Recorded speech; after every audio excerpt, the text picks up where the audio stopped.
ماضی کے کچھ ایسے واقعات کا ذکر بھی کیا ہے جس میں پرویز مشرف صاحب کا وہ اقدام جو سابق چیف جسٹس افتخار محمد چودھری کی معزولی والا، وہ 3 نومبر والا، آج بھی 3 نومبر ہے، اس کا ذکر بھی کیا اور اس کو ایک آئین اور قانون پر شب خون قرار دیا، اور اس کے ساتھ ساتھ انہوں نے بین السطور جتنے بھی اقدامات، یعنی کہ آمریت کے اقدامات کو تحفظ دینے والے جتنے بھی فیصلے تھے ان پر بھی مطلب انہوں نے ایک طرح سے ان کو غیر قانونی قرار دیا ہے، ان کی حمایت نہیں کی۔ انہوں نے اس پر جو ہے وہ عدلیہ کو بھی یہ باور کرانے کی کوشش کی ہے کہ ہم سے بھی غلطیاں ہوئی ہیں، لیکن مستقبل میں ایسا نہیں ہونا چاہیے۔ اور تازہ ابھی جو واقعات ہیں ان پر تو انہوں نے بڑی تفصیل کے ساتھ اپنے آرڈر میں لکھوا دیا کہ عمران خان کے خلاف جب تحریک عدم اعتماد جمع کروا دی گئی تو اس وقت عمران خان نے بطور وزیر اعظم غیر قانونی کام کیا کہ انہوں نے تحریک عدم اعتماد پر ایوان میں ووٹنگ کروانے کی بجائے وہاں پہ ڈپٹی سپیکر سے غیر قانونی رولنگ لی، اس میں ڈپٹی سپیکر بھی آ جائیں گے، اور اس کے ساتھ ساتھ انہوں نے بطور وزیر اعظم صدر کو ایڈوائس بھیجی کہ میں اسمبلی تحلیل کرنے کی آپ کو یہ ایڈوائس بھیج رہا ہوں، اور صدر صاحب نے غیر قانونی طور پہ اس ایڈوائس پر اسمبلیاں تحلیل بھی کر دیں۔ یہ اقدام جو ہے وہ آئین کو توڑنے کے مترادف ہے، یعنی کہ یہ آئین سے غداری کے مترادف ہے۔ آج کا جو کورٹ آرڈر ہے اس میں یہ بات موجود ہے، اور اب یہاں پہ سوال یہ پیدا ہوتا ہے کہ جب عدالت، پاکستان کی سب سے بڑی عدالت، اور وہاں سے یہ کورٹ آرڈر میں یہ بات شامل ہو جائے تو پھر اس کا مطلب ہے کہ عمران خان اور صدر علوی صاحب اور ان کے ساتھ ساتھ ڈپٹی سپیکر اس وقت کے جو قاسم سوری صاحب ہیں، ان کے خلاف آئین شکنی کا مقدمہ درج ہو سکتا ہے، اور اس مقدمہ، یہ جو مقدمہ ہوگا وہ آرٹیکل 6 کے تحت آگے بڑھ سکتا ہے۔ اور میں آپ کو یہ بھی بتاتا چلوں کہ صرف آج کے فیصلے میں یہ بات موجود نہیں ہے، بلکہ اس وقت جب تحریک عدم اعتماد کا یہ پورا جو سیریل ہے وہ چل رہا تھا، اس وقت سپریم کورٹ میں معاملہ گیا تو اس وقت بھی بینچ کے رکن جسٹس مظہر عالم میاں خیل نے اپنے نوٹ میں یہ بات لکھی تھی کہ اس پہ صدر اور وزیر اعظم نے آئین سے غداری کی ہے، لہٰذا ان کے خلاف آئین سے غداری کی کارروائی ہونی چاہیے، اور اس حوالے سے انہوں نے پارلیمان کو یہ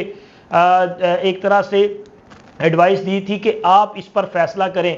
اور اب اس فیصلے پر اور جسٹس میاں مظہر عالم خیل جو ہیں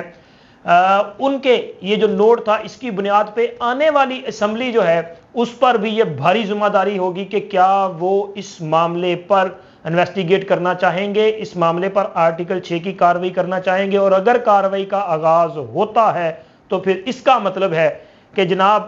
عمران خان تے پہلے ہی مصیبت سے نا، وہ تو پہلے ہی جیل میں ہے، یہ صدر علوی صاحب کے خلاف جو ہے وہ ایک سنگین قسم کا معاملہ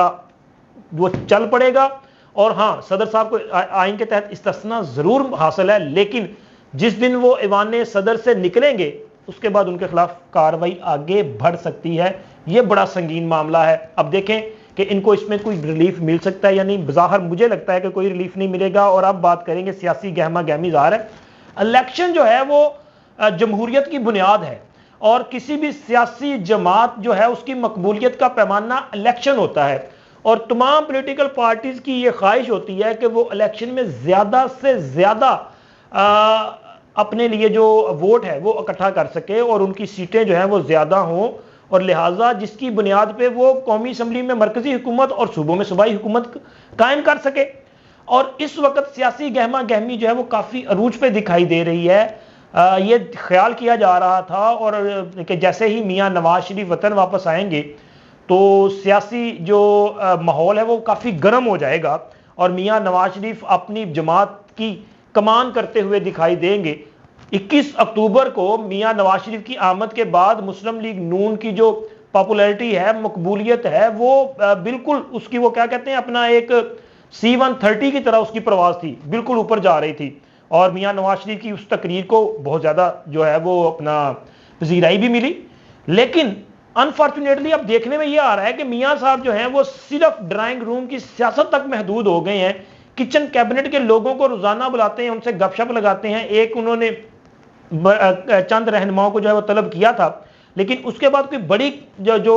کوئی ایکٹیویٹی ہے وہ بظاہر دکھائی نہیں دے رہی. ہاں کل 4 نومبر کو شریف میڈیکل سٹی میں ایک بڑی جو اینول جنرل کونسل ہے، یعنی کہ اس میں پارٹی کے بڑے ورکرز جو ہیں تمام ورکرز کو مدعو کیا گیا ہے. یہ ایک بڑا فنکشن ہوگا، لیکن اس پورے پیریڈ میں 21 اکتوبر سے آج یعنی کہ